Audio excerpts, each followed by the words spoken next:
नमस्कार दोस्तों, startup grow channel पर आपका स्वागत है। अगर आप इस चैनल पर नए हो तो इस चैनल को सब्सक्राइब जरूर कर लें, क्योंकि इस चैनल पर ब्रांड न्यू स्टोरीज कवर होती ही रहती हैं। चाहे फिर वो बिजनेस से रिलेटेड हो या स्टार्टअप से, टेक्नोलॉजी से रिलेटेड हो या फंडिंग से, एजुकेशन से लेकर टॉप न्यूज, सब आपको इस चैनल पर मिलेगा। तो चलिए शुरू करते हैं आज की वीडियो। वैसे तो भारत में औरत को देवी का रूप दिया जाता है, लेकिन भारत आमतौर पर एक पुरुष प्रधान समाज रहा है और भारत में महिलाएं लगातार आदमियों के द्वारा दबाई गई हैं। अभी भी ऐसा बहुत होता है कि अगर एक माँ के पेट में लड़की हो तो उसे पेट में ही खत्म कर दिया जाता है या फिर उसके पैदा होते ही उसे मार दिया जाता है। और बाल विवाह ये अभी भी बहुत आम है कुछ जगहों पर। देवी का रूप तो दे दिया है, लेकिन मान्यता नहीं है, क्योंकि महिला भारत में सुरक्षित बिल्कुल भी नहीं है। आए दिन हम रेप के केस, ऑनर किलिंग के केस, मतलब खुद ही के बच्चे को, खुद ही की बेटी को मार दिया, खुद ही के घर में औरत को मार दिया, ये केस बहुत ही ज्यादा कॉमन है। और ऐसा नहीं है कि ये भारत में ही है, काफी सारे देश अभी ऐसे हैं जिनमें मर्द की तरह उनको सम्मान नहीं दिया जाता। ऐसा नहीं है कि सभी इंसान ऐसा करते हैं, लेकिन अभी भी काफी लोग हैं जो कि इन्हीं मान्यताओं पर जीते चले आ रहे हैं और अपनी माइंडसेट को चेंज ही नहीं करना चाह रहे। ऐसे और भी काफी सारे इश्यूज हैं। तो इन इश्यूज को देखते हुए भारत सरकार ने काफी सारे स्कीम्स बनाए हैं कि कैसे औरत को आगे बढ़ाया जाए, कैसे औरत को सेफ रखा जाए। वुमेन एम्पावरमेंट बहुत ज्यादा जरूरी है इंडिया में और हर उस देश में जहाँ पर औरत की उतनी इज्जत नहीं होती जितनी कि एक मर्द की होती है। तो मैं यहाँ भारत की कुछ स्कीम्स बताने वाली हूँ आपको, जिसको जानना हर एक औरत का अधिकार है और हर एक आदमी का भी उतना ही अधिकार है जितना कि एक औरत का है। भारत की सरकार ने काफी अच्छी स्कीम्स निकाली हैं औरतों को आगे बढ़ाने के लिए, उनको हिम्मत देने के लिए और उनको अपने पैरों पर खुद खड़ा करने के लिए। तो बिना देरी के मैं आपको स्कीम्स बताना शुरू करती हूँ। सबसे पहली और सबसे जरूरतमंद स्कीम है वन स्टॉप सेंटर। ये तब बनाई गई थी जब निर्भया हत्याकांड हुआ था। जब निर्भया का वो हादसा हुआ था तो उसके बाद गवर्नमेंट मजबूर हो गई ये स्कीम बनाने के लिए। ये एक 24 आवर हेल्पलाइन है औरतों के लिए। इनका सेटअप हमारे देश में काफी ज्यादा एरियाज में है। वन स्टॉप क्राइसिस सेंटर का मतलब है कि एक ऐसी व्यवस्था जहां हिंसा से पीड़ित कोई भी महिला सभी तरह का सपोर्ट एक ही छत के नीचे मिल जाए, एक ही साथ पा सके।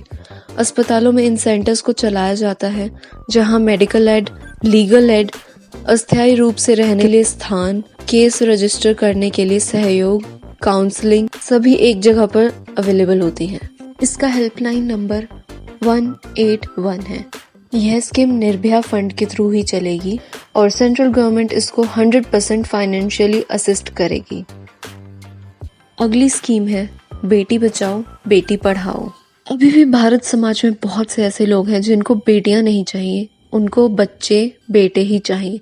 बेटियों का पता चलते ही वो उनको मार देते हैं, लेकिन वो लोग ये नहीं सोचते कि अगर हर कोई बेटियां मारने लग जाएगा तो उनके बेटों के साथ शादी कौन करेगा। और बहुत ऐसे केसेस होने के बाद गवर्नमेंट को ये स्कीम निकालनी ही पड़ी। बेटियों की घटती संख्या देश के लिए बहुत बड़ा एक चिंता का विषय है। इसी बात को ध्यान में रखकर और इसकी गंभीरता को समझते हुए सरकार ने ये स्कीम निकाली है। ये सामाजिक मिशन, मतलब ये सोशल मिशन 2015 में लॉन्च किया गया था और ये scheme ministry of women and child development, the ministry of health and family welfare और the ministry of human resource development, इन तीनों मिनिस्ट्रीज के अंडर ये मिशन आता है। ये स्कीम लॉन्च करने का उद्देश्य सिर्फ यही है कि बेटियों को बचाना है, उनको आगे बढ़ाना है। बेटियां बेटों से कम नहीं होती और ये औरतों ने, ये महिलाओं ने हर फील्ड में अब प्रूव कर दिया है। जो परिवार अपनी बेटी को आगे पढ़ने देता है वो बेटी कहीं ना कहीं बहुत ऊंचे मुकाम तक पहुंच ही जाती है। इसीलिए सरकार ने ये स्कीम निकालकर बहुत ही अच्छा काम किया है। अगर लड़कियां पढ़ेंगी तभी वो अपने आप को आर्थिक रूप से स्ट्रॉन्ग कर सकती हैं। अगर आपके पड़ोस में आप ऐसा देखते हैं कि कोई माँ बाप अपनी बेटी को स्कूल नहीं जाने दे रहा या पढ़ने नहीं दे रहा, तो आप आगे बढ़िए, आप उनको बताइए पढ़ाई के फायदे, आगे बढ़ने के फायदे। अगली स्कीम है महिला शक्ति केंद्र। यह स्कीम ग्रामीण क्षेत्रों की महिलाओं को ध्यान में रखते हुए बनाई गई है।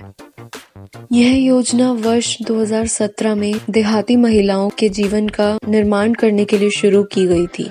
महिलाओं की एक बहुत बड़ी संख्या है जो कि विशेष रूप से प्रांतीय क्षेत्रों मतलब प्रोविंशियल जोन्स में रहती है, जिनको स्कूल नहीं भेजा जाता, कोई पढ़ाई नहीं करवाई जाती, कुछ अच्छा सिखाया नहीं जाता, उनको आगे न बढ़ने देने के लिए हर वो पूरी कोशिश की जाती है। तो ये स्कीम उन्हीं के लिए लाई गई है। इस स्कीम से उनको कंप्यूटराइज्ड स्कूली शिक्षा, भरण पोषण, भलाई और यहाँ तक कि योग्यता में भी सुधार के लिए प्रवेश प्राप्त करती हैं। इसी तरह उनके काम करने का मौका मिलता है और आगे बढ़ने का भी मौका मिलता है। अगली स्कीम है स्टेप। स्टेप का मतलब है support to training and employment programme.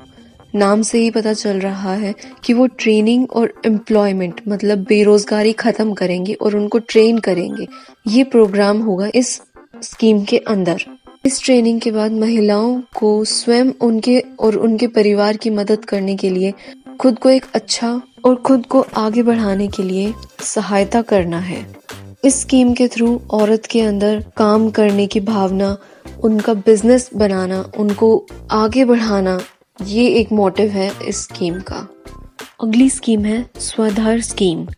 स्वधर गृह योजना 18 वर्ष से ऊपर आयु की महिलाओं के लिए है। खाना, कपड़े, चिकित्सा सुविधाओं आदि के लिए ये scheme ministry of women and child development के अंदर आती है। ये स्कीम उन महिलाओं के लिए है, उन पीड़ित महिलाओं के लिए है, अगर कोई औरत किसी ऐसे हादसे से गुजरी है जिससे उसकी दिमागी हालत पर जोर पड़ता है, तो उनके लिए ये स्कीम है ताकि वो अपनी जिंदगी को अच्छे से इज्जत के साथ जी सके। इस स्कीम से उन्हें रहने की जगह, खाना पीना, कपड़े और दिमागी हालत सही करने का इकोनॉमिक और सोशल सिक्योरिटी मिलती है। उनको इकोनॉमिकली और इमोशनली स्ट्रॉन्ग करने के लिए ये स्कीम है और मेरे मुताबिक ये काफ़ी अच्छी स्कीम शुरू की गई है सरकार के द्वारा, क्योंकि जब तक इंसान की दिमागी हालत ठीक नहीं होगी वो इस धरती पर रहकर भी नहीं होता। अगली स्कीम है वर्किंग वुमेन्स हॉस्टल। भारत में सभी महिलाओं के पास रहने के लिए सुरक्षित जगह नहीं होती। देश में महिलाओं के खिलाफ गलत काम करने के साथ महिलाओं के लिए एक सुरक्षित जगह रहने और काम करने के लिए ये स्कीम बनाई गई है।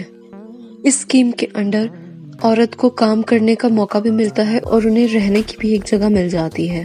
यहाँ पर कामकाजी महिलाओं के रुकने के साथ साथ डे केयर फैसिलिटी भी मिलती है, जहाँ पर काम करने वाली औरतें अपने बच्चों को सेफली छोड़कर जा सकती हैं। ये स्कीम 2017 में शुरू हुई थी और वुमेन और चाइल्ड केयर डेवलपमेंट मिनिस्ट्री के अंडर आती है।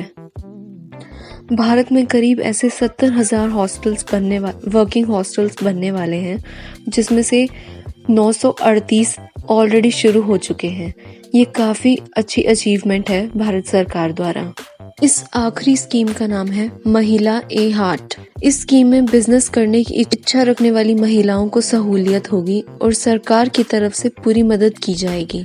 इस योजना के तहत कोई भी महिला ऑनलाइन रजिस्ट्रेशन कराकर बिजनेस शुरू कर सकती है। यह scheme ministry of women and child development के अंडर आती है।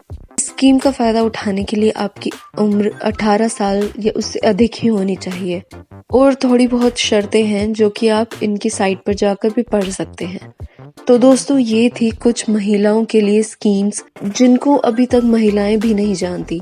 तो आप ये वीडियो उन महिलाओं को या उन सभी को भेजें जिनके लिए आप चाहते हो कि वो सुरक्षित रहें, वो आगे बढ़ती रहें, और जिनको नहीं पता आप उनको भी ज़रूर भेजें ताकि उन्हें भी अपने राइट्स के बारे में पता चले। तो आपको ये वीडियो कैसी लगी कमेंट सेक्शन में ज़रूर बताएं और उन महिलाओं के साथ ये वीडियो ज़रूर शेयर करें जिनको इस वीडियो को देखने की ज़रूरत होनी चाहिए। अगर आपको ये वीडियो अच्छी लगी है तो इस वीडियो को लाइक करें, अपने दोस्तों के साथ शेयर करें और इस चैनल को सब्सक्राइब जरूर करें और साथ में बेल आइकन भी दबा दें ताकि जब हम ऑनलाइन आए तो आपको नोटिफिकेशन भी पहुंच जाए। तब तक के लिए take care and thank you.